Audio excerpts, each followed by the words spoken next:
What is up, guys? Welcome to episode 9 of Crave the Book. Today is our Halloween episode, which is really exciting because in chapters 31 through 34 of Tracy Wolff's Crave series, we're going to be talking about Grace and Jaxon and a lot of alone time that they spend outside watching the meteor shower.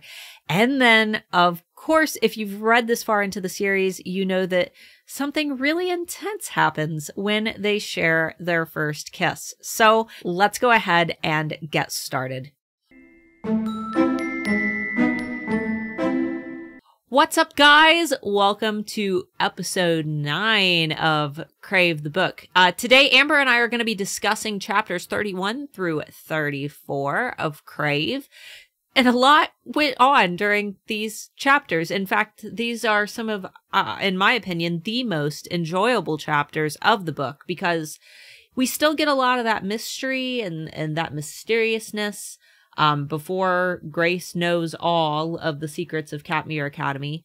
But there's also a lot of fun there. So we're going to be getting into some really, really fun topics on this particular podcast. However, there's this very specific sound that you should listen out for.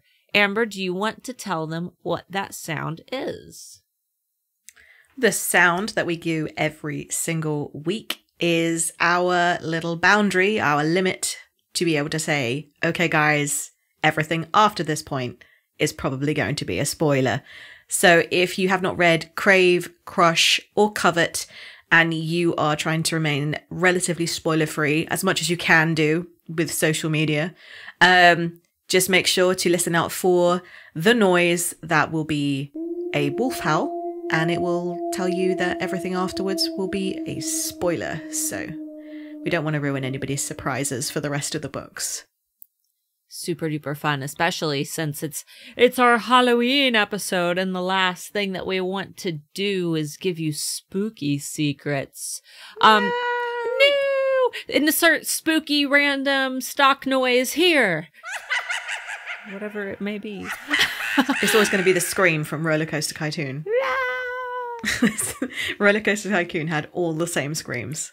And every time I watch a horror movie or a crime documentary, it's always the same scream, and it just reminds me of being a kid. It's not scary at all. I've got a collection of random noises, but I won't know what they are until I edit the podcast, so we're just going to fly off the handle with this one, and we'll throw them in randomly, and you guys get to laugh at us, just knowing that we had no idea what these sounds would be until I edited it later tonight. Starla, input the noise of the moon. Insert moon sound here. Sounds like an anime attack, like insert moon sound here. Power of... I'm excited to hear what moon noise you use. It's going to be a duck. Wah, wah, wah. Guys, also make sure that you follow us on Instagram at Crave Series Aesthetic.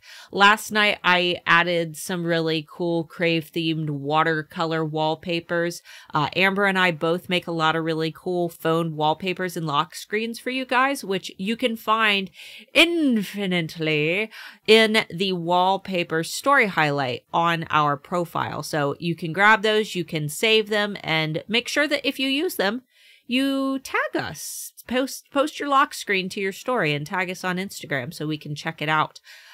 Because we love seeing how you guys use those lock screens and wallpapers. But guys, there was a lot to go over in these chapters. Let's get into it. I'm really happy that some of these things happened during our Halloween episode because it just feels right. That we get a little bit of that spookiness at the end of these chapters. But first of all, we start with, it's almost a Twilight-esque basketball game at Katmere Academy. The whole time I was just imagining Bella's volleyball scene at the beginning of Twilight. Yeah. And then you just see how feeble she is. Yeah, like a ball. Macy's like, oh, you could have gotten a concussion. Like, you could have died. You could have died. What faction member do you think threw that ball? Was that like a werewolf throw? What was that? I like to think that it was like Cam just being a knob ahead of time. Just having it out. He had one cameo and then he's disappeared. Maybe it was Uncle Phil. Uncle Phil throwing Uncle Phil. He's like, let me back in. I can win this game. Poor Uncle Phil. Completely misses. We still haven't. We are still waiting for. I think we hit the 100-day mark like yesterday for Court's release. But for those who might be tuning in for the very first time, Uncle Phil, who brought Grace to Katmere Academy in his little plane, we are really hoping that we get more from him, because where did he go? Whose uncle is he? How is he Macy's uncle? If he's Macy's uncle, he's obviously a part of the family. Who is Uncle Phil? So we will not rest until we find out. So after our baseball scene, we get a lot of Grace basketball. Come on. Or baseball. Vampire baseball. No, basketball scene. We get a lot of Grace being kind of toted around by every member of Jackson's little clique. It's the little errand boys. They're just bringing her a coat, making sure she gets to class on time, bringing her an apple. You know, just making sure she's okay. Is that like is it dignifying for them to do that, or is it? Do you think? I don't think so. Are they happy about? I mean, they don't. I wonder what he has over them, other than being a prince. But like, still, as a prince, there is limitations on what you can request your denizens to do. Is it fear? Is it like a fear thing? Like they are just doing it out of fear, or is it a friendship? I think friendship. But also the thing that happened in the art room where he got kind of humiliated by Grace because he showed up, it only happened 5 hours ago. So this is still the same day. So he rustled the errands up quickly. Yeah. He was on that immediately. You know, I guess that it's kind of sweet. I mean, just knowing what he knows about the school and making sure that he has someone looking out for her, and everybody's polite to her. I mean, it's not like the members of the order aren't polite, but it's kind of putting a big red target on her back as well, because everybody's like, oh, look at her with all of the members of the order. I'm sure that it doesn't look good on her either. No, she's literally being waited on like hand, foot, and finger. And I think as a teenage girl, like I would probably be flattered, but I would also feel quite threatened with that much attention. I'm not a very like wanting to stick out from the crowd person at all. So not really knowing where the next gesture of goodwill or friendship or whatever is going to come from. And it's never going to come from the person that I initially wanted or was hoping for. It was just all his friends. It would be really bizarre. And I don't know whether it would make me feel very comfortable. It's always like, oh, why are you hiding? I know that I told you off, but I told you off with good reason. And now you're hiding and sending your friends to bring me a coat? Yeah, because it's not like she's established her own friendship with them. It would be different if, you know, if she had already established a friendship, but these are virtually strangers to her. She's only had like one kind of conversation with them, and the conversation was taking place more around her in the cafeteria area. She wasn't really involved in that conversation much. No, and it was that morning as well. Like, we're still in the same day. So she's literally met them that morning. She went through a very harrowing experience where she thought that she was going to die in a tunnel because an earthquake was happening. Realized that her boyfriend, not boyfriend, was really angry at her for going into the tunnels and not replying to a text. And then all of a sudden she's got strange men bringing her gifts. And it looks like as well, other than the Order and Macy, no one else is talking to her at all.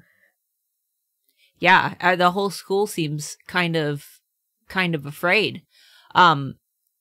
You had in the note earthquake conversation. I assume that this is where Macy she doesn't seem to know what's up, and I guess that kind of goes into spoiler topics a little bit, but just to kind of keep things easy for canon. Yeah, Macy doesn't seem to know what's going on. Like, no, not at all. She's very oblivious, and I think that they just think that they are normal earthquakes. She even said that they've not had as many so close together, and it must coincide with Grace coming. Which is kind of true. I mean, yeah, it's to go into spoiler-ish territory. It is kind of true. But makes me wonder what the other reasons for the other earthquakes before Grace showed up were. I'm guessing Hudson. Bloody Hudson, always to blame. I cannot. Poor man. I'm so ready for us to get to Crush. I just want to talk about Hudson. That's all I want to talk about. We can skip past Crave. And I know everybody's like, Crave is my favorite. I'm like, oh no, I'm all about Crush. I love that humor that's in Crush. Let's see. But yeah, she was reading the texts from Jaxon because she realized that she hadn't read them since she was like fired off a load of texts in the tunnels. And she didn't want to read them in front of anybody, including Macy, because she didn't want to show how much he meant to her. Because apparently she tended to wear her emotions on her sleeve. When have we ever seen this from her? No, definitely not. Maybe it's just how she hides everything. Maybe it's how she perceives herself, though. I think sometimes. Yeah, maybe. When I reread that part today, and it made me laugh because I played the Crave game on chapters, and you have to kind of use like your gems, which are a real currency. You have to pay real money for your little gems. And I just wanted to check out the game, just kind of see what it was. But there are certain parts in the game where you have to pay for certain responses. And if you don't want to pay for them, it doesn't really impact the story at all. But there's definitely a psychological aspect to the chapters game. And in this particular part, you have the option to pay to read all of the text that Jaxon sent you, or you can make Grace just delete them without looking at them. And I was like, well, I'm not going to pay. I'm just going to delete all these. So I didn't even get to look at them. When I was reading Grace and Jaxon's conversation, I have never been more aware of how much I text like a teenager. Compared to you. Starla sends me messages and they're all in one long message with full stops and is very succinct and to the point. And then meanwhile, I'm like, blah, blah, blah, blah, Ba-ding, ba-ding, ba-ding, ba-ding. Yeah. And I've never been more aware, and now I feel very self-conscious how I message people. No, don't. It's you're the only person who's allowed to do that. What I don't like is if I have somebody who I've never talked to, when they're sending me their MLM information. Hey girl, ba-ding. I've got a great business opportunity for you, ba-ding. I just want to talk to you about Beachbody, ba-ding. I think that you'd be great for it, ba-ding. Yeah. So what you're saying is I am unnaturally prepared to be an MLM operative. Yeah. You are ready. You yes. have an amazing opportunity for us. But no, it's always just the thought that I've never actually completed. It's just a single idea, and then I realized I needed to develop it, and then I send a second one, and then I'm like, oh, I forgot that as well, and then I send a third one. Yeah. Well, I usually press enter before I've finished a thought. There's a different tone to it. I think that when you're a fast thinker, it's easier to do text blasts because you will forget things. I'm a slow thinker. I will type out my entire message, and then before sending it, I will like look back through it and try to fix typos and things.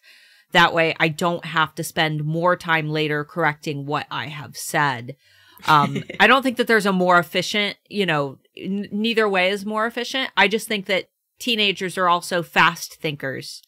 Yeah. I also tend to over edit. If I'm writing like a paragraph to send as one single message or like an email, I feel like people panic when they see long messages because they think, oh no, I'm in trouble, something's happened, or this is a serious conversation, rather than they're just putting all of their thoughts into one place.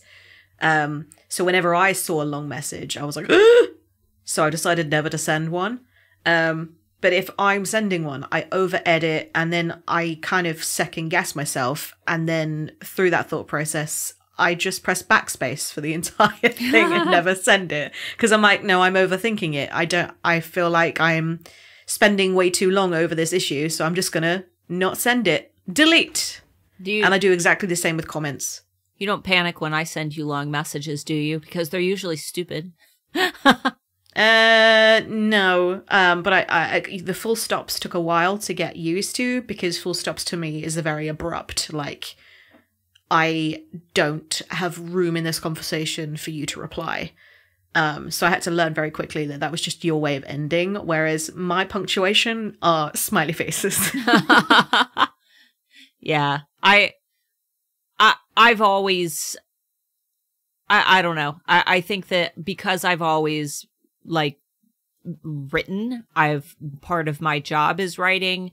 It's just kind of, my brain doesn't even think, it just does it. So, but I think the most important thing is to always have somebody in your life that you have a different writing style with, so that you know that writing style isn't necessarily a toxic trait. Because mine could be conceived as a toxic trait just as much as yours could be, because quick fire succession messages could be seen as rather demanding, very urgent, suffocating, and then yours can be very triggering, where people like have that anxiety of, oh no, it's a long email from my boss and I'm in trouble. Just having as many conversations with normal, non-toxic people then kind of reduce that feeling of fear that writing a style has a specific outcome. Or like a hold over you. Yeah. So now I don't actually get as fearful of full stops. I'm not gonna smack you with a ruler. No. But yeah, like whenever I'm writing an email, if I use a full stop, the next sentence has to have an exclamation mark. Otherwise I sound too serious and I think that I'm like telling them off. I'm bad with LOLs and emojis. I just kind of use those to break the tension. I will be staring at my phone with just a blank, like, straight up double chin turtle face laying in bed, and I will type like 10 laugh face and LOL, and I'm sitting there not laughing at all. But it's, yeah, like the thing that actually makes you laugh is maybe at most a snort, like an indignant snort, like a but you're sending like 10 rolling on the floor laughing emojis. Exactly. Yeah. Oh. So Speaking of emotions, Grace is walking through the castle. She decides that after class, she's going to go on another magical adventure. And she walks past a kid in a room. Well, first she walks past some people playing, or fencing, which I really wish I would have loved to have gotten more of that in Katmere Academy. I would love to see like a Jaxon Hudson fencing face-off. Say that 10 times fast. But with a mouthful of marshmallows. Yes, that should be our new challenge, guys. It is the new Crave challenge. With a mouthful of marshmallows, you must say Jaxon Hudson fencing, what was it? Face off. Jaxon Hudson fencing face. But she walks past a classroom where someone's playing saxophone and they're playing Autumn Leaves, which stirs up all kinds of emotions. Amber, are you familiar with this little ditty? I think so, but then again, I might be completely wrong. You didn't go and look it up like while No. reading? No, I didn't either. I have no idea what it is. I did put it. It is the 12th song mentioned in Crave. So I have been, for those who don't know, I have been adding in all of these songs that are mentioned in Crave into a big list. And at the end, I'm going to make an official, like, Crave the Book Podcast Book 1 playlist, because there are a lot of Crave themed playlists, but most of them either don't have the songs in order or they don't have all of the songs, including the ones that Finn has as like the school bell and things like that. Or they have the songs, but then it's like songs that reminded the person of Crave. And I don't want that either. I want the original. They like put covers in of them so that they... Exactly. I want the originals. I want all of the songs. So this is actually the 12th song mentioned in the book. It's going to be a very strange playlist, because it's going to be like super high poppy, Watermelon Sugar, Harry Styles, and then just like classical sax with the Autumn Leaves, and then Van Morrison. Yeah. It's going to be very strange playlist, but very enjoyable to listen all the way through for, I think, mostly the novelty of it. Oh yeah. And then for anybody, it's not one you go running with. Yeah, for anybody who was like, oh, what the heck was that song? What's this song that's being mentioned? And that was me for a majority of these songs. You know, it's like the older songs. I'm not that old, but the older songs were the ones that I knew because it was like, you know, crap my parents played when I was a kid. But then I'm like, Harry Styles? Who the hell is Harry Styles? And I couldn't believe you didn't know who Harry Styles was. He's everywhere. I had to look it up. I had no idea. Like, and now you've knitted his cardigan and everything. Yeah. Now I've got like the body pillow and everything. No. But anyway, so Grace is going around the castle. She's exploring. She's getting emotional from the music, and she finds this cool little alcove. She runs away. Yeah. She hears this music, and because it reminds her of her father, and she's not heard it since he was alive, she says it floors her, and she has to just bolt and find like a quiet place so that she could just break down and no one sees. Because she wears her emotions on her sleeve. Yeah. So she finds this alcove and just breaks and cries and cries and cries and cries. And then surprise, Jaxon! Yay! That is the worst, when you are crying and you look up and there is someone there and they have not announced their presence.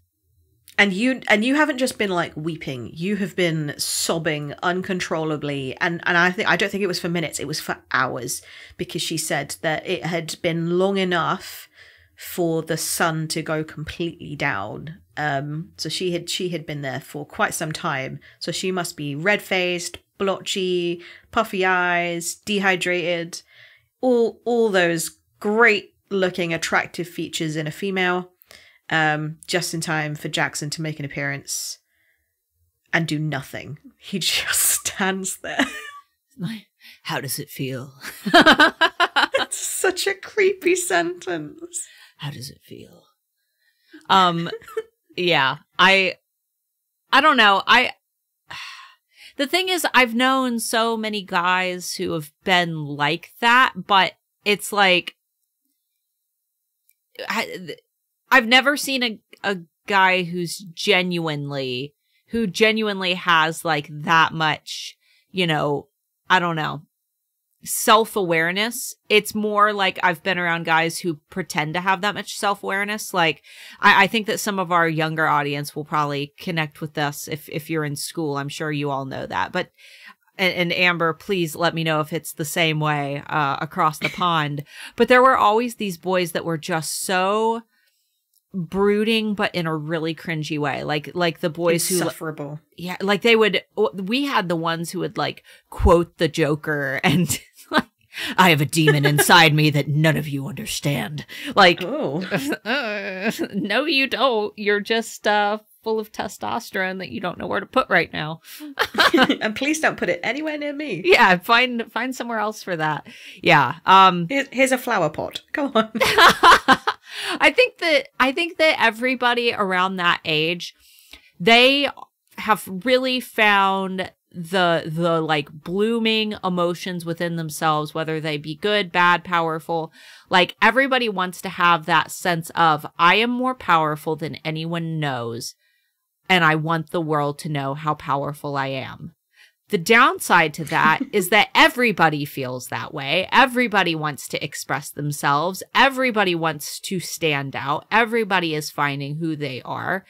And when you have a bunch of teens who are finally deciding who they are inside as adults and their place in the world, not everybody can be, if not everyone is special, then no one is special. Exactly. So it's really hard for me to read scenes like this and take them seriously. I almost have to imagine the characters as being a little bit older than what they are in order for this to hit. Because when I'm thinking of them as being 17, I'm thinking of when I was 17 and, oh, sweet God, nobody would want to read that book. Angsty. Oh, God. Like, how much eyeliner can I draw? Can I just put straight eyeliner on my eyelid before it gets goopy and drips? Like, yeah. We didn't have makeup tutorials a couple years ago. We just had to be angsty on the fly. We didn't have Baby Sarian back then. We just had a mirror and we pretended to know which makeup we needed. And therefore, I definitely did not put the right color foundation on my face. No, like, yeah. Or my neck. Head and neck, two totally different colors. But and then when you'd lift your hands up to your face. Oh, God. We were so attractive. I wish that, well, maybe someday we can show them pictures. Like, I don't even. Oh, I'm so glad you said that, because for a minute then I thought that you were going to suggest doing a naughties makeup tutorial. Oh God, no. This is how we did our eyeliner.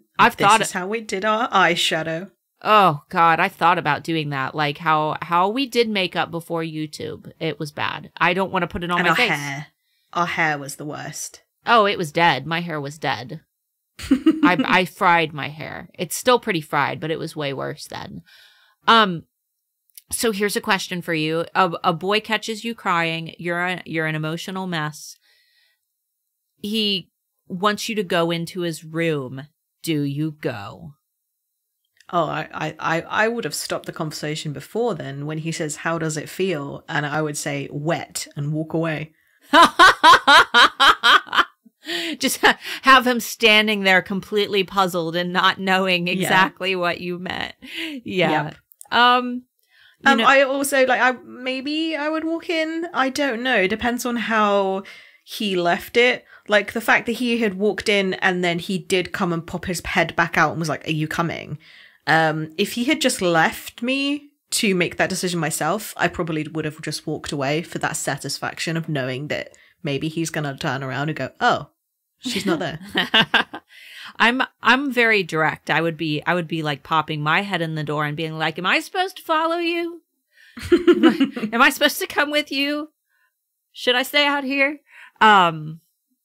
Yeah. So Grace goes into Jaxon's room. Do you have somewhere I can powder my nose? Yeah. Which means something completely different in America, apparently. So I even asked my husband and he was like, "No, it means like go to the toilet." Like toilet. No, in America everything gets turned to the context of drugs. That don't you know? So one thing about Jaxon's room that we've brought it up before, Grace talks about his drum set, and this is the only time that we get anything about Grace knowing how to play the drums. So she's talked a little bit about how she used to be really into languages, and now, you know, we didn't get a whole lot of that other than her. And that she left her drum kit. She had to leave her drum kit in San Diego. Yeah. So it's almost like who exactly was Grace before Katmere Academy, before her parents died? Like, I'm actually kind of curious who she would have been. Was she like a more artistic and creative person? Like, because she played drums, she painted, she was into languages, she read a lot. Like, what? It's really weird that I think she was and she would have been, but she's still going through that process of grief. I mean, losing your parents, you're not going to get over it within a month. No. And except for her grief and schoolwork and all of the like shenanigans that's going on over Katmere, I don't think she really has much time or soul left to do any of the things that she previously enjoyed. And I don't know about you, but when I am going through that process of grieving, and it doesn't matter whether it's a family member or a pet, you feel guilty for smiling or having a good time after they've passed away, because you feel, oh, I should be grieving, I should be sad because they're no longer here. Instead of realizing that, no, they would still want me to smile. They would still want me to go and do the things that I love. They would still want to see me draw. They would still want to see me read and have fun and see my friends. Even if I don't feel up to it at that moment, if I'm out with them and I'm enjoying it and I'm happy, then I have something to feel guilty about because I'm supposed to be in that sad hole. So maybe she's still in that sort of process where she hasn't allowed herself to have fun yet. That's true. I think that but you know, for anybody who's going through that, I think that the more healthy thing to do is to dive into something. When my grandma passed away last August, or the August before last, I started writing a book, which actually comes out. What day does it come out? Oh, darn it. What day did I say? January 14th. Which if you want to learn more about it, you can find it at explorethechannel.com. But pre-orders on November 14th.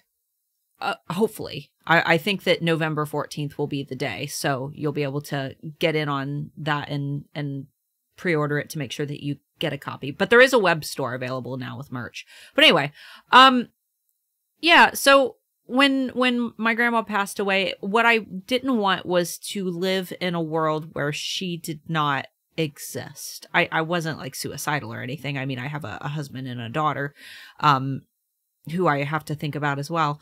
But I didn't want to be in this world. I wasn't happy with this world. It was in the middle of the pandemic. Things were very, very stressful. So I decided to create my own world. I wanted to be absorbed in a different world because this world was too much for me to bear. So I created one that I could tolerate, one where I could write how I felt. And I feel very much... how you could control. Yeah. You could control it completely. Absolutely. And sometimes it didn't do things that I wanted it to do. Sometimes I wrote scenes where my main character did things I didn't want her to do, but I looked at the page and I realized, like, wow, this is not what I intended to happen, but it happened. And I think that it's that way with anything creative, whether you're writing music. Amber, since I just shouted out my book, Amber, you should shout out your brand just so people can kind of get an idea of what you do on your creative side. But I assume it's the same for you, right? When you're feeling a little down? Yes, but if anything, I think that there's certain emotions that you should not draw with. So I create lifelike portraits of purebred dogs. So I go through all of the different breeds of dogs and make sure that there's merchandise available for the people that couldn't normally find those breeds in the stores. So I can't draw when I'm angry, for example, because you can tell that the drawing is angry. And no one wants to buy that. Sad I will try and draw anything other than something I need to draw, just in case it comes out wrong. But I definitely need to be in the mood to draw. And if I am not, I can tell. Like, I can just sit there and the drawing's just not coming to life. It just is, it's just not working. And sometimes I have to come away from it and do something else. And usually that's something that like is very cathartic. So for example, I could delete a load of listings on my website that are no longer relevant. Like almost clearing the cobwebs out of my job. But yeah, other than that, I think that I'm a very creative person anyway. So I sad bake. Oh yeah, that's me too. I will sad bake all day.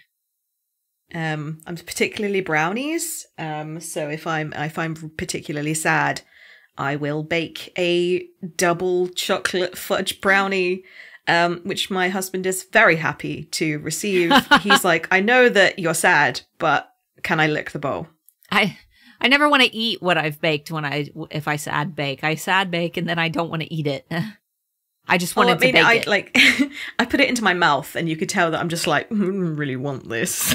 Just like, but I'm going to eat it because I'm sad and I deserve it. Well, guys, there's some more tried and true advice from Amber and Starla. If you are feeling angry, down, clean. Yeah, you angry, clean, and sad bake.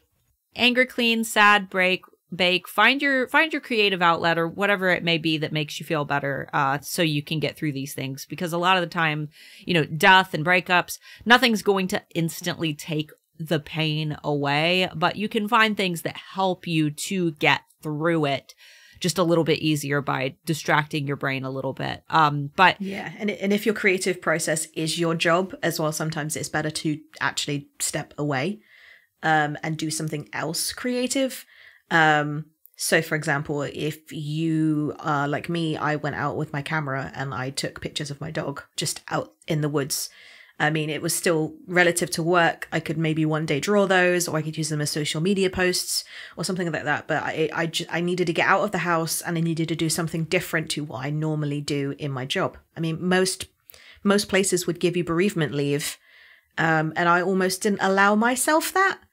But I physically said, no, I need to get up and go out and do something else. And I also knew that my granddad would be looking down on me and being so proud of my business that I didn't need to stop to grieve him, because in fact I was doing him a service, or I would be doing him a disservice if I didn't pick it back up and start again and do the best I could. If I just gave it all up out of sadness, I think he would be so disappointed in me. Yeah. And once the grieving passes, you would be disappointed in yourself as well. Yeah. for not being consistent. But I know that you guys hear a lot of us on the podcast. However, we don't get paid for the podcast and we don't run any ads yet, but hopefully someday we get picked up for some, small advertising, maybe by Audible or something. But yeah, if you guys ever want to support our businesses outside of the podcast to ensure that we're still able to eat occasionally and have a roof over our heads. And buy brownie mix.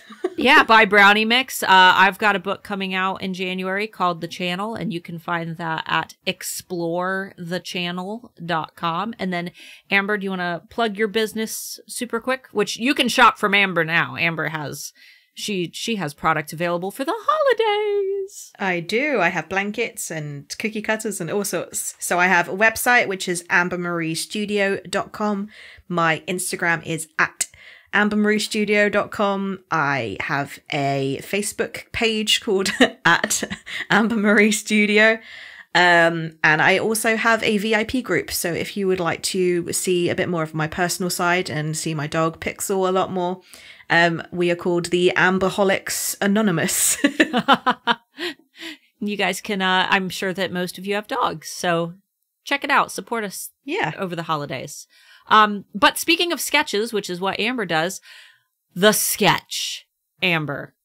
This sketch brings, just because we've read Covet, like the sketch just makes me mad now because the scene in Covet makes me mad. But the sketch, I had no idea what the hell it was when she first referenced it. Did you did you know, I had to Google it, and I wasn't able to find the original sketch until I played the Crave game on Chapters, which for those who haven't seen the original, I will flash it on the screen for our YouTube viewers. So sexy, right? If you saw that, you would be so flattered that he thought that was you, right? Does it remind you of Grace? Is this Grace? No. But did you know this art when you were reading? I had no idea. So I knew of Gustav Klimt before. Yeah. He has very famous like work. So I was imagining it to be really gaudy and distorted, like elongated bodies and like really strangely turned heads and things like that. So I was really expecting it to be quite hideous. I like Gustav Klimt. I like The Kiss. I like them. I wouldn't hang them on my wall. And I certainly would be quite offended if somebody bought a painting and said that it looked like me. Yeah. Yeah, I when I was reading it, I was like, oh, maybe he was Klimt. Oh, that's a interesting theory. I was confused by the whole thing. Like, I didn't have theories. Like, I was like, that's how he's so rich. Yeah, I just assumed that he's just like rich boy, I can buy anything I want type thing. So I don't really. And I decided to go for a really pretentious original sketch. Not even one that everyone knows. It's just like, I'm a hipster Klimt lover, you know, just like I liked him before he was cool. Yeah, because he doesn't seem to really care all that much about it. He's just like, oh yeah, that. Yeah. But then again, like I think it was a similar outcome to if a guy turned to the back page of your exercise book in class and saw that you had written Mrs. Westwood over and over and over again. Yeah, might be. Have you got a thing for me? Maybe he thought that she would recognize herself in it. I don't know. I mean, not that we know what the real Grace looks like, but in all of the fan art that I've seen, she didn't look like like this. And then when I was maybe he probably has a distorted view of human bodies anyway. The fact that he can't see himself. Well, he's an alien. I mean, he's clearly an alien, as Grace has said multiple times and mentioned. I love how she commits to it as well. It's like she doesn't just ask it and then chicken out when he's like, sorry, what? Excuse me? Are you an alien? She commits to the question. She's like, I don't care if I sound stupid. This is the only theory I've got. I'm going with it. I mean, at least it's not Bella, like, accusing him of being bitten by a radioactive spider, which I find to be equally as absurd. That's not the conclusion that I would come to at all in either scenario. Yeah. I mean, if she was in I keep calling it a relationship because we know what's going to happen. If she was in a relationship with somebody who was not any of the factions that are currently at Katmere Academy and were one of the more obscure ones, I feel like she would be more likely to make stupid guesses. But he's literally one of the most famous supernatural creatures in the world. She hasn't guessed it. Instead, she went straight for alien. I know, he's left her... Because that's more believable. He's left her clues. He's left her... There's the chessboard, there's vampires. He left her the copy of Twilight. He's not eating. I mean, he ate his strawberry, but every time that food has been offered to him other than that scene, he's not eating anything. She's already said that his skin is super cold. He's not wearing a coat at any point in the series. I mean, alien is just not the conclusion that I would come to. So old movie references. They were quoting yeah, which worked so much better than when she was with Flint, which was like look at the chemistry between her and Jaxon. It's way better than her and Flint because they get their own like inside jokes with old movies. Yeah, Flint was super offended when she like quoted Silence of the Lambs. He got really upset. But then she had to explain it to her. Like, no, she had to explain it to him wasn't just that she said the quote and he was offended. She said the quote, he still didn't understand, so she she explained it, and then he was offended. Whereas Jaxon got the reference straight away for not just that film, but a few others as well.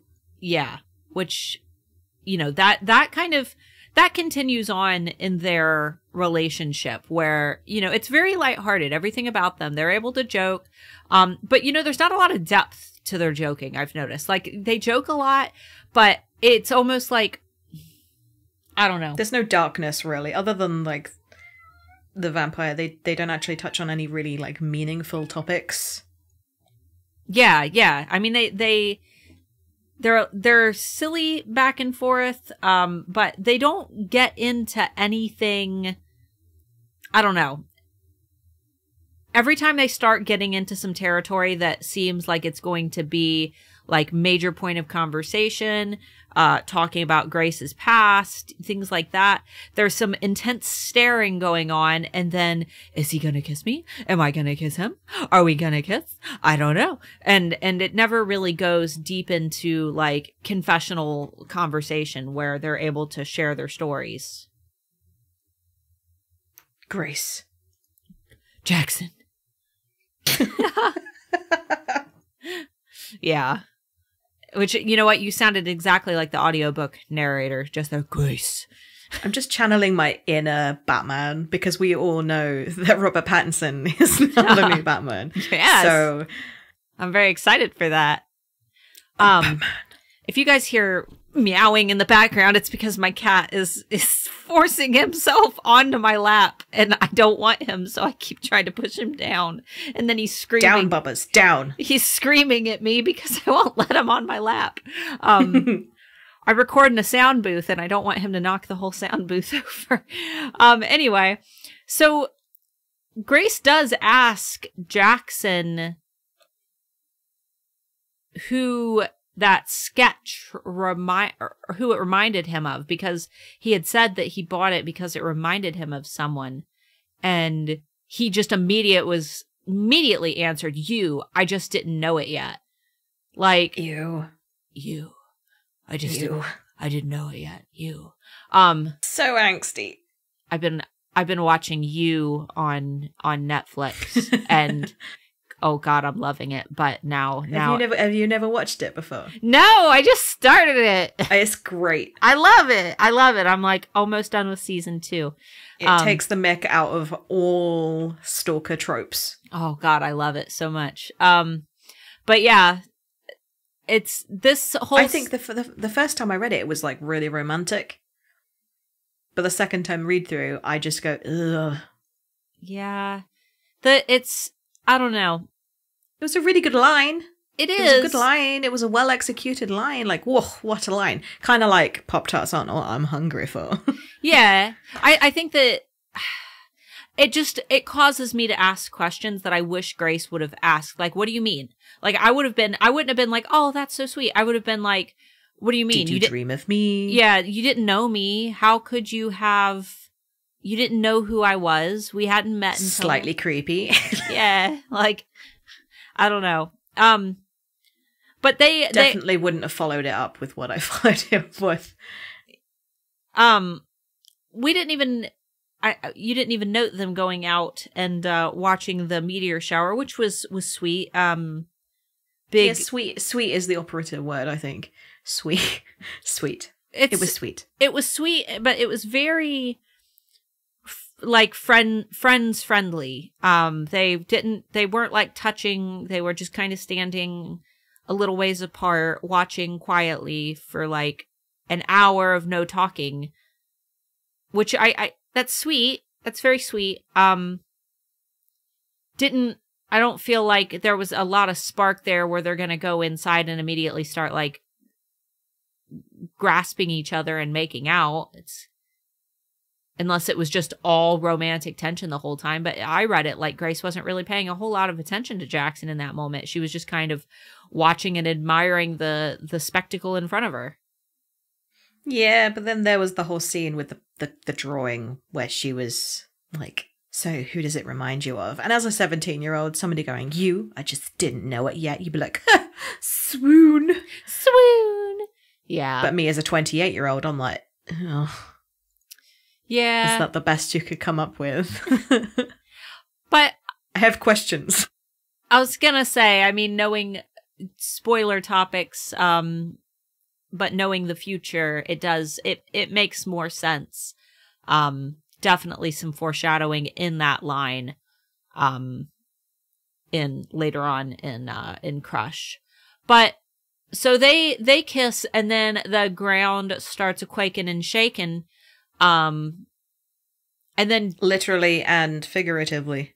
Yeah, and then Jaxon he does his dark black eyes again, just like he did downstairs after the Marc and Quinn incident, where he orders Grace to just go, you'd have to get out of here, leave. And then the window explodes out of nowhere and glass goes flying. This was my favorite end for a chapter, by the way, where she's like, where she was running away from Jaxon, and then the chapter ends with, I didn't make it. Like, no. I was fully prepared to read the next chapter thinking like he has like bitten her. He is hovering over her body. But that's where we or stopped. That she was dead now, and he bit her, and now she is a vampire. That, I would have been here for that as well. I would have subscribed to that newsletter. I would have been all for that alternate reality. But we'll obviously talk a little bit more about what happens there in the next episode. But when that scene first happened with the broken glass, what did you think first time reading through that?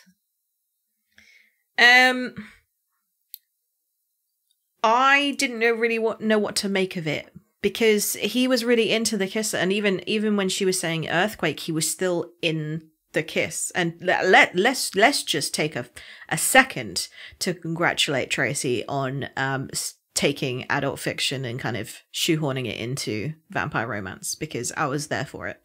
But yeah, even after the earthquake conversation where she's like, Jaxon, there's an earthquake, there's a second where he's still into the kiss and hasn't noticed. But then that's when he goes feral. So I thought that something else was threatening, and that the threat was whatever created the earthquakes, and he was getting angry because he knew that something was coming, and he was telling Grace to get out because something was going to come into the room and try and take her or kill her or whatever. Because even when the glass shatters, there's no fear on Jackson's face. There's or horror or anything like that. He just remains to be absolutely furious. So I was like, well, whatever it is, if she didn't make it or had her life threatened, he can't be possibly the reason why, because he wouldn't still be angry. He would be like, oh no, what have I done? Yeah, it's like he was mad that someone killed his buzz. Yeah. Oh, Hudson's here to interrupt us again. Right. Or Flint's breaking the windows. Damn it. I definitely got that vibe too, that there was another force coming to interrupt them, and he was mad that he had been interrupted, that something had come, and he was so absorbed in the kiss he hadn't noticed. Yeah. Absolutely. That's where I was. Do you want to get into some spoiler topics? Did you like that? It was the most lackluster howl I've ever heard. We'll replace. Wait. Insert weird Halloween moaning sound here. There were a lot of those in our stock sounds. It was supposed to be like zombie noises, but it really just sounded like an old man trying to get out of bed. I have the feeling that some old man had his bedroom recorded without consent for some of these audio tracks. But anyway, so spoiler topics, guys. If you haven't read through all 3 of the books, you might want to go ahead and bounce out because a lot of the discussions that we have go all the way to Covet, and you can always re-listen to these episodes later on. But let's go ahead and get into it. Amber, I see your first point. I'm just going to go ahead and let you have that one because obviously with the bold, the caps locks, you've got some passion for this. Yes. So I have written, seriously though, there is no chemistry between these two. Hudson is fire. Yeah. Just the way that they're speaking is very friendly. It's very friend-zoney talk. They're not marriage material. They're not talking about the difficult topics. They're not being honest with each other. They're very they're not very forthcoming with their own emotions. I obviously know that they're very early on into their relationship. They don't quite know each other yet. Grace knows that she's essentially being lied to. She just doesn't know what she's being lied to about. But just the way that they interact with each other, there's something lackluster about it. It's a bit of a flop. But when she obviously meets Hudson and has that conversation with her, that's when you see that flip-flop to sudden chemistry and discussions actually meaning something. So it was nice to reread it and really get that feeling that, yeah, Jaxon just wasn't for her. And I remember reading it the first time and just rolling my eyes going, ugh, I hate him. But now I realize that that was kind of maybe deliberate. Yeah, here's the thing. I feel like this is almost a scenario that hopefully everybody gets to feel in real life, where you have someone and you think it's love. Like for first time reading this, I thought, oh, they're so in love. Like, this is so cute. They're very much in love. Until you read real love, real chemistry, and then you realize, wow, this was so dull.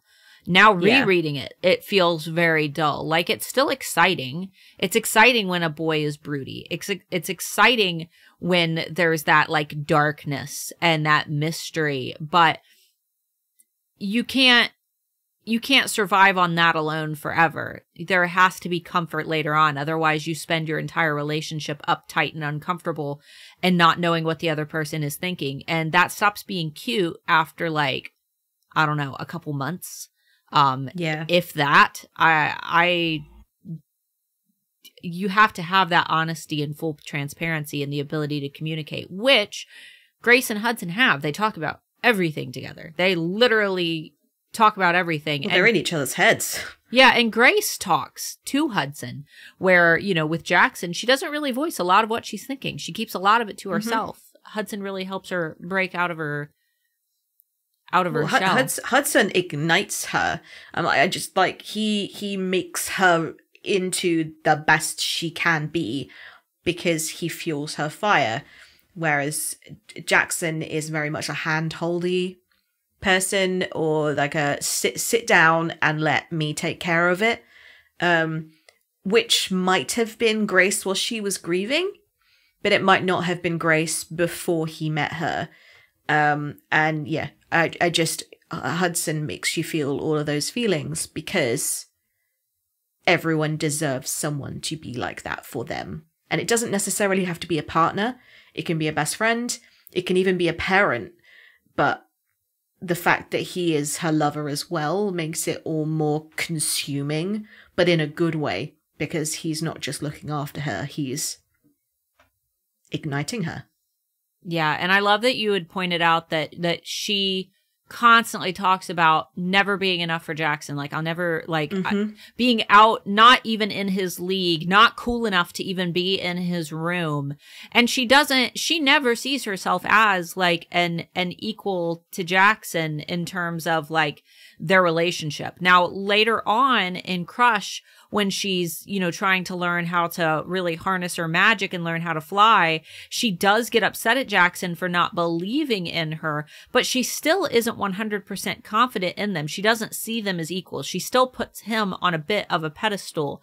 And she she never thinks that she's unworthy of Hudson. And I think that starts because she starts off looking so lowly, like, at him. She looks down on him.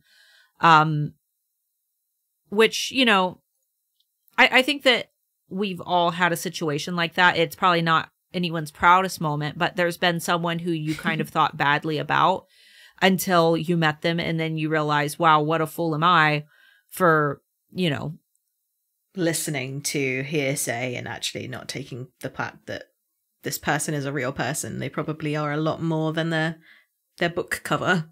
Right. Like I've had a lot of people that everybody was like, oh, you know, stay away from this person. Like, they're a freak, they're a loser, they're a dork. Like, you're gonna, if you start hanging out with them, it's gonna start reflecting on you.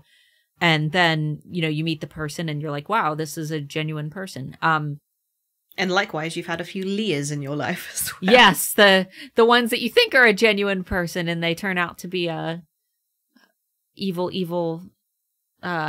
manipulative. Insert word here. Insert word here. Yes, which, you know, I don't really feel that way about Leah, because I know that she was acting out of love for Hudson because of his influence on her. I don't think that she was fully in her own head. And I think that she was grieving.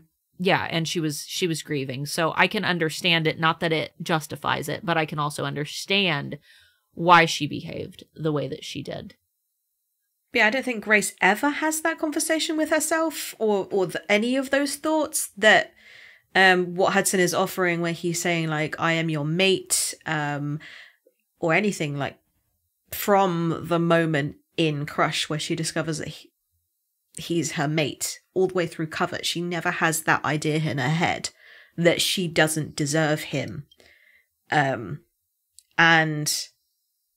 I don't think Hudson does either. He in fact is like, I love her, but I'm willing to sacrifice our relationship if that means saving Jaxon. And if that's what she wants to do, then she has to.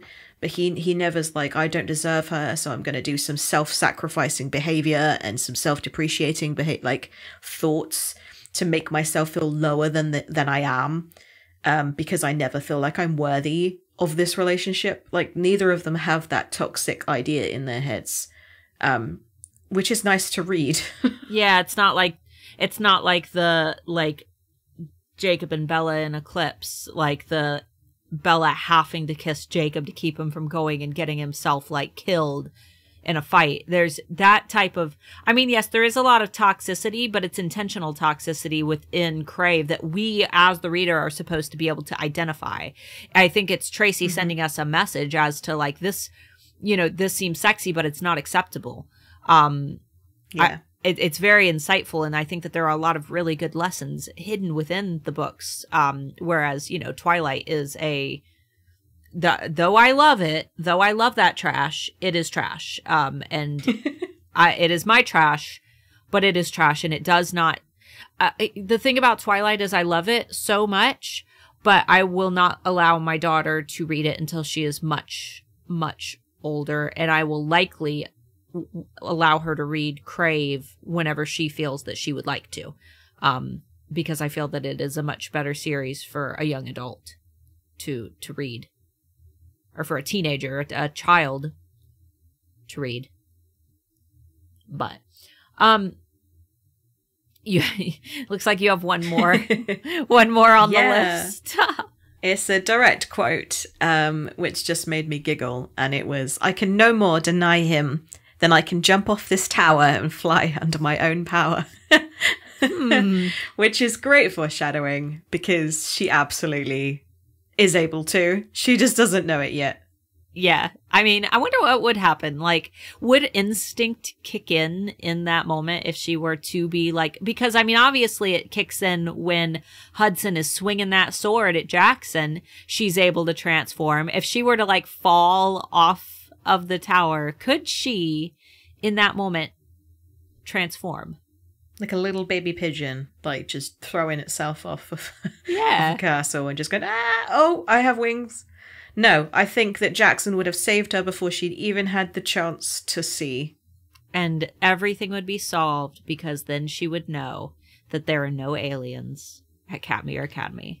Have you ever seen those Reddit threads where it's like, name a movie or a book where if one single thing was like, one single piece of information was told, or one single thing happened or didn't happen, then it would remove the need for the rest of the trilogy or the rest of the franchise. And I think that like it would have been, they go through the doors of Katmere Academy, Uncle Finn sits her down and goes, Grace, you're a gargoyle. Full stop. End of series. Yeah. Or I mean, he didn't know she was a gargoyle at that point, but it just, Grace, you're at a monster school. I'm a warlock. Your cousin's a witch. Your dad was a warlock, and everybody's going to be a little bit salty that you're here for a little while, but it'll be cool. And if anything bad happens, you come tell me, and I will kick their asses. Like that. And if her parents said the same as well, by the way, we made this weird pact. At some point, you're going to meet your mate, okay? But he's not your real mate. We just made sure that you would actually mate at some point. I know that sounds weird, but just stay with me. Yeah, stay, as long as you stay away from him and he never has to meet you, then you'll be fine. I think that You'll both be miserable forever. I think that was the objective, was that they had to sign Grace over. That's kind of like what I got out of the Witch's Court bonus chapter, was that they kind of had to save Grace by kind of signing her over through a deal with the bloodletter to be mated to Jaxon, but they got her away from the magical world in order to keep her from that, so that it would never come to that. It would never come to her having to be mated and be exposed to that world. That's kind of how I interpreted it. Wouldn't she always be unfulfilled in her relationships that way?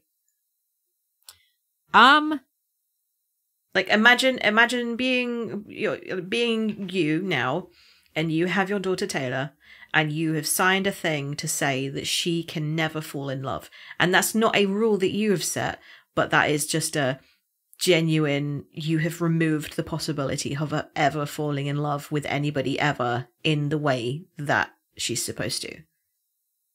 Yeah, I can see that. That's a really bad thing for her parents to have done. Yeah, I was seeing it, and you know what's, I constantly get the rules of the Crave mating bonds mixed with the rules of A Court of Thorns and Roses mating bonds. Because with A Court of Thorns and Roses, it's like you can fall in love with somebody else. It's totally possible. It's just, it's different when it's your mate, and you can form a mating bond with anybody. Sometimes it just takes time, but this universe seems to be very much different. And as Grace's and Jackson's mating bond seems to be very much different, because it's not a fate-driven thing. It's a pre-negotiated arrangement.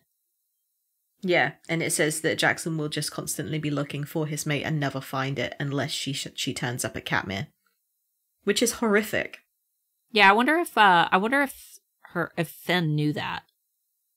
I mean, I think he does, because even Jaxon said Finn wouldn't be happy about them being together. So, all right. Do you want to move on to fan polls and fan question of the week? We actually did 2 fan polls this week. So we did. You want to read the first one, and I will get those answers pulled up? Yes. So, have you ever witnessed a meteor shower or a falling star? Have you? I must have seen a meteor shower a few years ago. My husband actually took me to a field in the middle of the night. I was so confused. He was like, let's go for a drive. And I was like, oh no. Oh, he's breaking up with me. Oh no. But he had made a thermos of hot chocolate, and he had bundled me into the car, and then we just went and found a farmer's field that we definitely was not allowed to be in. And we sat there and we watched the meteor shower.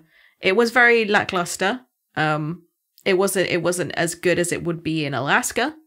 But it was really, really nice and romantic, and it is stuck in my head. But I was freezing. Aww. What about you? I have gone outside during meteor showers, but it's never been like what you expect. It's never been, Was that a plane? Or was yeah, it's like what was that? I mean, I think Tracy kind of described it well, because it wasn't like she talked about it like starfall in A Court of Thorns and Roses. No. Like, it wasn't a constant thing. It was... A star did not fall into your cleavage. Or hit you in the face. No, it wasn't like a constant like raining of them. It was just like a couple here and there, which is how it is. You have to really look for them. But most people, according to our polls, have not. 75% said no, that they have never witnessed a meteor shower. Come on, world. We need more, please. Yeah, give us more meteor showers, world. I think that it really depends on where you are, because first of all, light pollution. If you live in an area with a lot of light pollution, which I do, I live in Ohio, near some pretty big cities, and I also live near a military base and a sports arena with very, very big lights that are on all the time. So the sky never gets black. You never get a dark, pitch black sky. There's always a little bit of color to the sky at night here. You have to actually drive somewhere to find complete darkness. The darkest that I've ever seen the sky is when I went to Gatlinburg.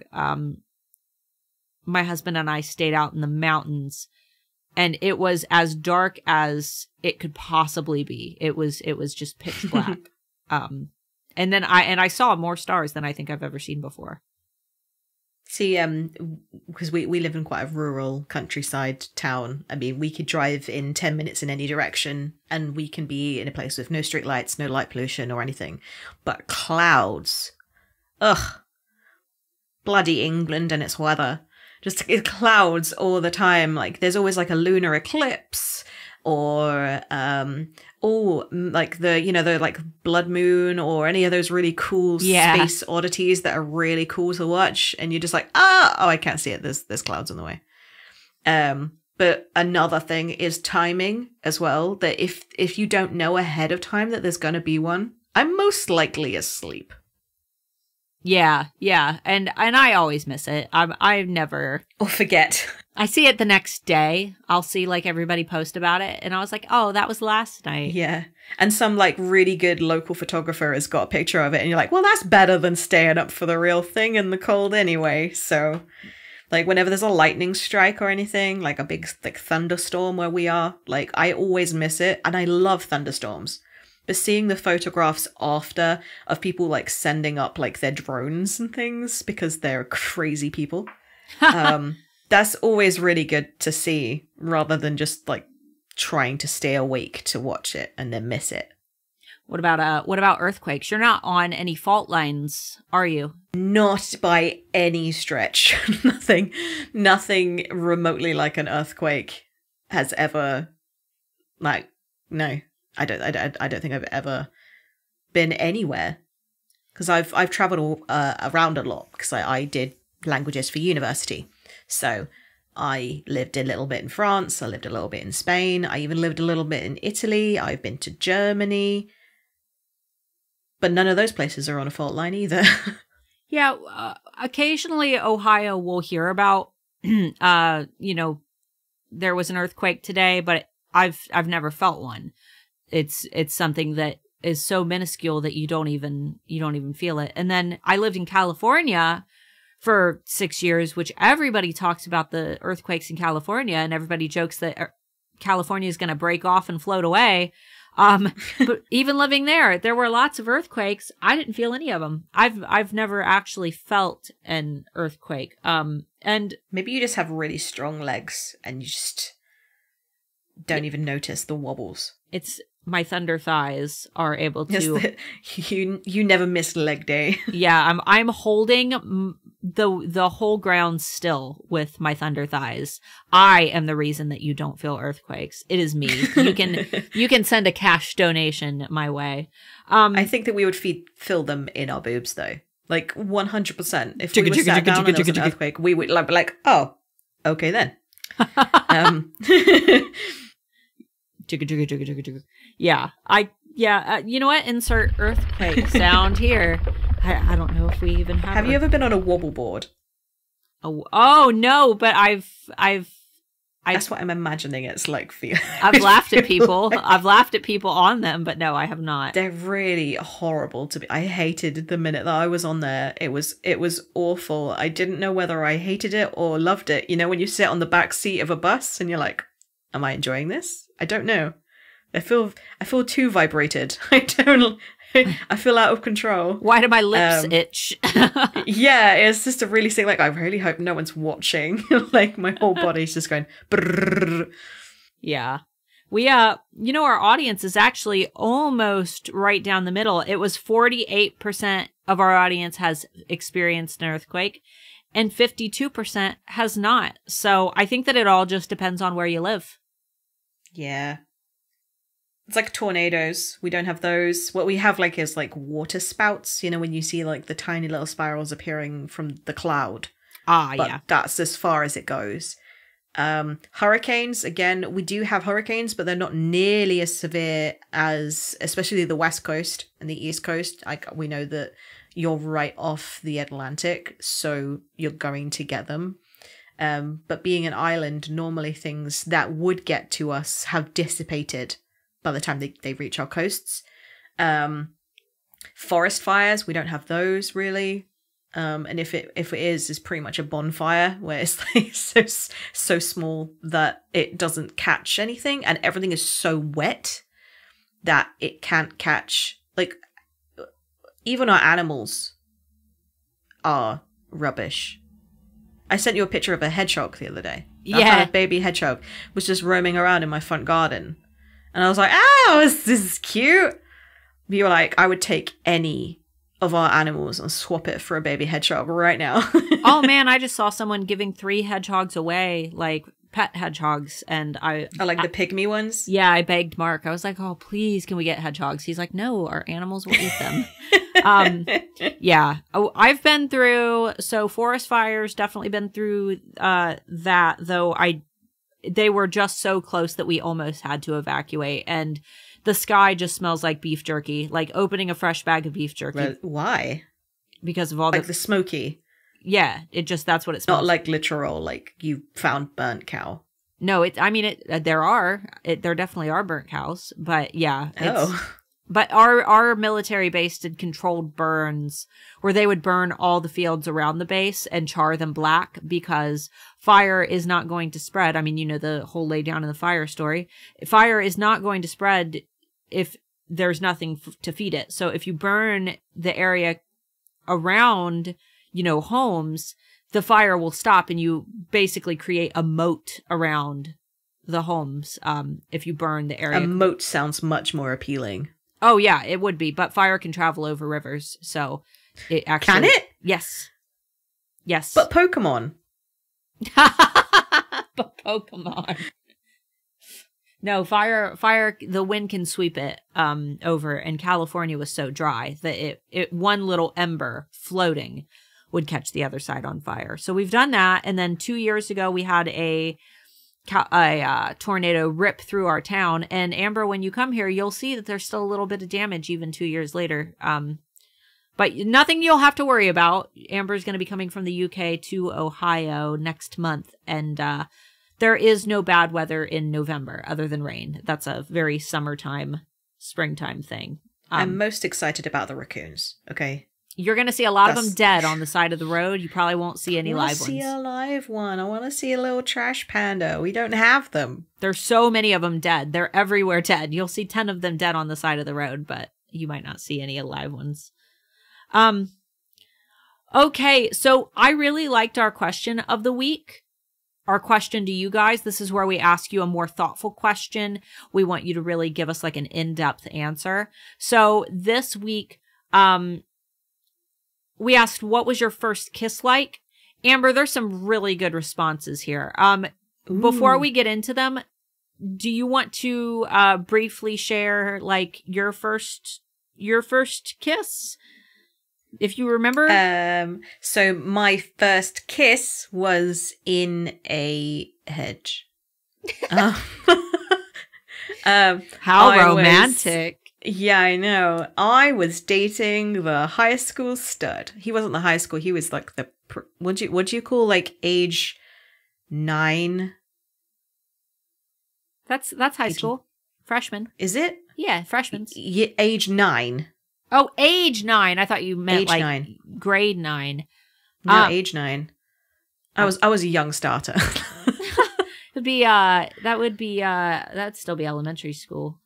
So yeah, I was in elementary school and I was dating he asked me out, and his name was George, and George, and we had a little like bush that was one of those bushes that grew up a lot more than out, so then it kind of created like an umbrella. And he took me under there, and then that's when I had my first kiss. And then a week later, he broke up with me using his cousin. Oh, okay. So yeah, that was fun. But my first kiss with my husband, this is another embarrassing story. Did it involve a mushroom? No, it did not involve a mushroom. So me and my husband met at the wedding that we all know and love. With the mushroom. But I went to go back and live in Spain for a month. So we were having a Skype conversations every day just to keep in touch. We hit it off. We knew that we really liked each other, that we wanted to see each other properly. So he invited me on my first ever date. This is the age of 21. I had never been on a date. I'd never been asked out properly. I'd never been on that really cringy first date. So he obliged and took me to a Chinese restaurant. So we had this Chinese restaurant food, and we were flirting across the table, and it was great. He asked me to draw something, so I drew on the back of the receipt, which he still has in his wallet. I drew a dragon. I drew a dra. Sorry, a dra. A dra. And we went back to his place, and I was like, okay, well, there's nowhere else to go, so I'm going to stay here. And we kissed, and we made love, and we woke up in the morning, and he told me that I was a terrible kisser. The whole time Amber thinks like, oh yeah, this is magic. And yeah, he was like, what is she doing? And he's even like brought it up a few times since, and he was saying, you just went so aggressive. Oh, that's hilarious. What was your first kiss, Starla? All right, so my first one wasn't a real one. My first one was with a girl, actually. Was it your mom? No, it was in the eighth grade. Actually, I was a lot older. I was in the late bloomer. Yeah, I was in the 8th grade, and she and I kissed to make boys jealous. But no, learning early. Yeah, and then my first actual kiss she was there when I had my first actual kiss, and it was same grade. Was it directly after? No. Our efforts didn't reap me any rewards, unfortunately. Oh, rubbish. But it was on the way. It was on the way walking to a youth group, and I was walking with her and the abusive boy that I was with up until I met my husband. So he and I were together for 6 years, but my first kiss was with him, and it was very awkward because it was raining, and she was like laughing the whole time. But that was awkward. And then my first kiss with my husband was probably just as bad. We were not on a date. I was just picking him up on my way to pick up more friends because we were going to all hang out. And I was driving. It was a really icy day, so I was being super duper careful. And as I'm driving to the end of his street, approaching the stop sign, he grabs my face and kisses me while I am driving on an icy road. And I like have to kind of push him away. And I'm like, can you wait? Can I stop real quick? Can I stop the car? Can I put a pin in it? Come back to this later. And then we kissed and we knocked our front teeth together. And we did that. Oh, no. We did that every time we kissed for like the first month that we were together because we didn't know how to kiss each other. Like our mouths were not accustomed to. So, see, guys, it doesn't matter how your first kiss is. It can be as romantic as possible. It can be a real disaster. It doesn't matter. It has absolutely no holding on how your relationship will be afterwards. Yeah. And you know what's great is most of your guys' responses, most of you either say awkward or you haven't done it yet. Kudos to you for all of you who are waiting. I was in that boat. I waited until I was a little bit older than any of my friends, though I think a lot of you are much older. So that's even more like restraint because yeah, like I can't imagine how much better like life would have been if I hadn't kissed some of the sleazy boys that like in between, because the abusive boyfriend and I did break up and I kind of dated other boys like in between, but then I always ended up back with the abusive one. See, apparently all I got taught was how to be a really aggressive and wet kisser. Insert zombie sound here. And I brought it up to my husband recently. He said, "Oh yeah, I trained you." Oh God. Yeah, we had someone said awkward and way too young. One person said awkward. He was so excited he kissed my nose. So I was like, let's try this again. One person said horrible, so I don't even count it really. One person said awkward, awkward, awkward. Don't make me remember. Couple people said cute. Let's see. It was my first date with my now boyfriend. We had went for a midnight drive and food. As we were driving back, a fox came onto the road and he swerved. Luckily, we didn't hit it. We stopped and made some sarcastic, cute joke about saving me, and then we kissed. So there's a couple. Well, that's a story. There's a couple cute ones in here. One person said no kisses or hand holding yet. I haven't come out yet to people. So that's definitely a reason not to jump in and start, Also, like, there's also the point where I have done, the game Truth or the Dare? Yeah. And one of them was a guy that I really, really liked. He was beautiful. He was like a stunning man. And it landed on me and him. And yeah, we kissed for however long we were supposed to, like 10 seconds or something. And he finished and screamed, like outright screamed. And I was like, I didn't think I was that bad. What did I do? And he said, all I can think of is that you don't have the same parts that I do. And that repulses me. And I was like, oh. And he was like, I am definitely gay. And I was like, oh, okay. I wasn't that bad then. It was just that I have boobs. Wait, were you his coming out or? Yeah. What? Oh, you made him realize. Yeah, he was, I am definitely gay. That's happened to me 3 times, Amber. I have had 3 different guys that I have dated and right afterwards they came out and I'm like, well, I'm so, I'm happy I helped you. Yeah. One of the guys that I didn't date, I just had a one night stand with, but he is now going through the transition to be female. Well, that's good though, because I would rather, I would have rather been like someone's safety while they're uncertain and have them know that like, I'm not some wretched, like meanie who's gonna like talk down on them, because I'm still good friends with all of them. In fact, the ones who have come out, are like the only ones that I'm still friends with because they're the only ones I feel safe talking to. The other ones all turned out to be like psychotic crazies. The other one, I mean, my yeah. So any way we can help. Anyway, if we can help, someone don't come out until you're ready to, because I think that you have to be ready to have that conversation over and over and over and over again. You can't just say it once and then it's done. Yeah. It's a conversation that you have to be prepared to repeat for the rest of your life. Because people are very ununderstanding. Ununderstanding? Is that the word? Disunderstanding. Not anti-understanding. Yeah.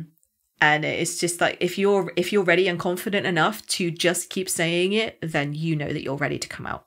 Or just find your trusted friend. Everybody needs to have that person that they can talk to, because it's not good for your own mental health to not be able to tell somebody. So just having that champion for you. I've on Flint Fridays, we talk about the Trevor Project, and we kind of advocate for the Trevor Project and the hotlines and the chat lines that they have available for, I believe that the ages are, I think it's 13 to like 23. I might be off.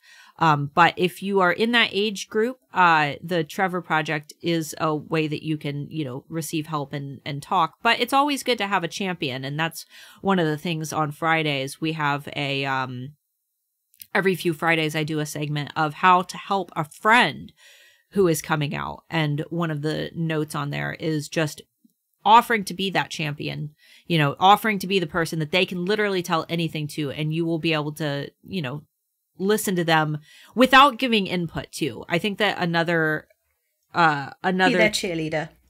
Yeah, exactly. You don't have to be able to relate to them, because especially if you yourself are, identify as straight, you probably can't relate to what they're saying to you. So just being able to listen without, giving that feedback, I think is very important for anything. I think that anybody who's struggling with a unique problem that you do not also have in your life, trying to not butt in and talk about how you can relate to it if you can't, because you likely can't, and that's likely not what they need. They just need to talk. So, did you finish the third Court book? Court of Thorns and Roses? Yeah, did you finish the third one? No, I'm like halfway through it. You because there's a scene there that is very similar, and if you've read A Court of Thorn, be like Fair. Yeah. Be like Fair. Fairer. Ferrara Rocher. Ferrari. No, Jaxon. I swear I'm grass.